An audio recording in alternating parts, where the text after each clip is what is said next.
A lot of kind words have been said about me, but I want to clarify a few things. I'm not the world's foremost authority on anything. I never have been, I'm not now, nor will I ever be. I'm too smart for that.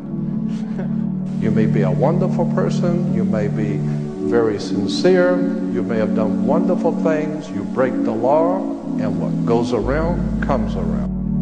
Consequently, it's all money, it's all manipulation and exploitation coming out of Phoenicia, Canaan. It goes back to the old Sumerian, Babylonian systems of words and terms and symbols and emblems that have been used to manipulate the whole human race.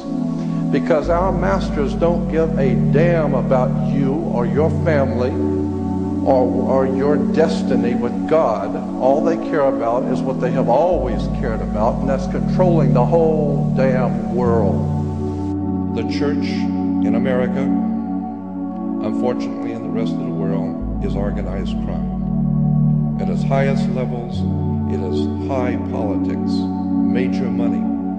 And anytime you've got major money and profound effect on masses of people, you've got to know you have organized crime.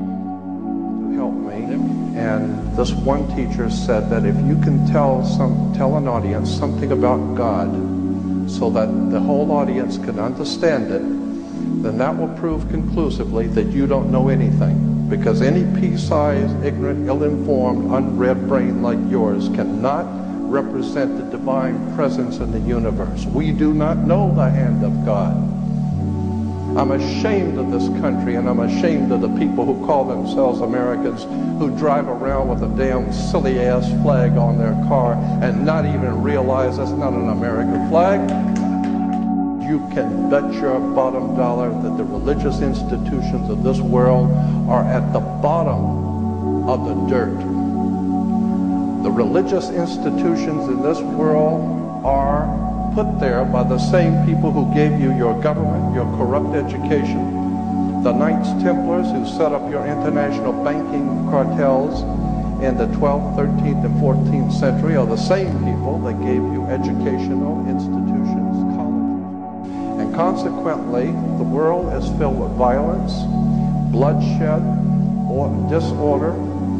Good people are dying. There are children who are starving. Our world is in trouble. And people are calling out to God for protection. People are calling out to God to help our nation, and never realizing for one moment that the divine presence in the universe not listening. Why?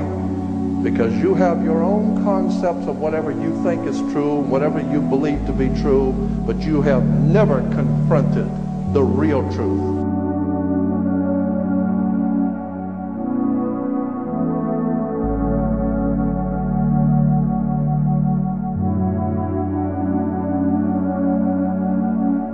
We have something called the California criminal justice system. Criminal justice, not American justice system, not the people's justice system. It is the California criminal justice system. You think that's by chance? Think about it. You think that the government makes mistakes? The only mistake is that you're thinking that they're making mistakes. These guys know what they're doing. When they say criminal justice, they know what they're talking about. The criminals are in charge of the justice.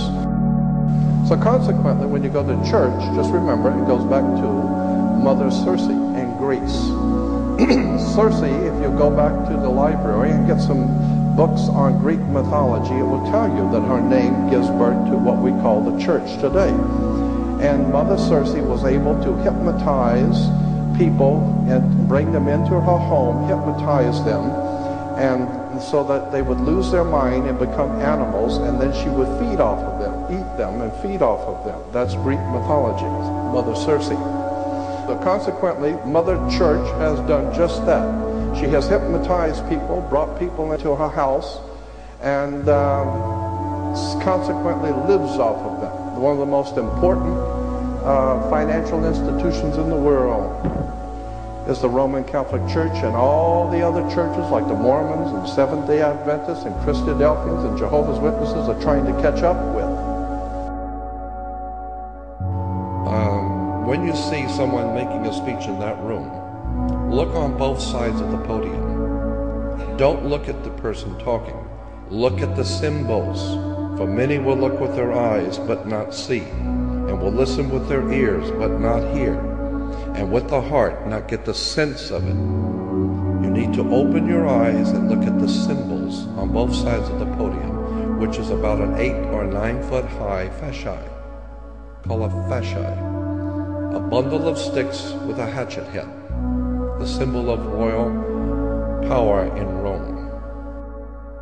I think it was Harry Mann that said, "When no man is safe, when freedom fails, the best men rot in filthy jails, while those who cried, appease, appease, are hung by those they tried to please."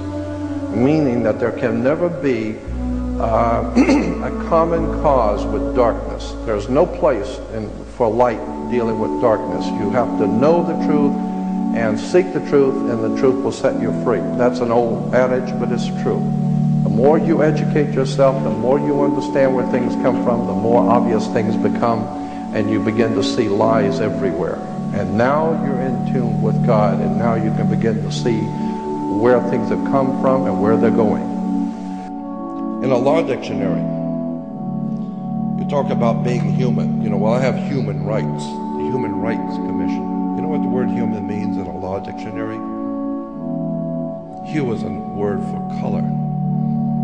So you're a colored person, hue, man. You look up the word human in a law dictionary, and it says, sea monster. Law dictionary, not Jordan Maxwell. Sea monster. Okay, you look up the word monster. A monster is a human being by birth, but in some parts resembling a lower animal. A monster, having no inheritable blood and cannot be an heir to any land. So much for being a human being. Do not take anything for granted. Mr. Manly Hall once quipped that always trust a person looking for the truth. Don't ever trust the one who's found it. Because the universe is not only stranger than you imagine, it's stranger than you can imagine. The Passover is simply the sun passing over the equator, coming back to the northern hemisphere to again become the Lion of the tribe of Judah. And when it passes over the equator on the Passover, and the ancient Egyptian calendar was in the constellation of Virgo, so God's son is born of a virgin, and he becomes King of Kings and of the Lion of the tribe of Judah. Virgo is one of the constellations of spring. Wake up. The entire thing is astrotheology.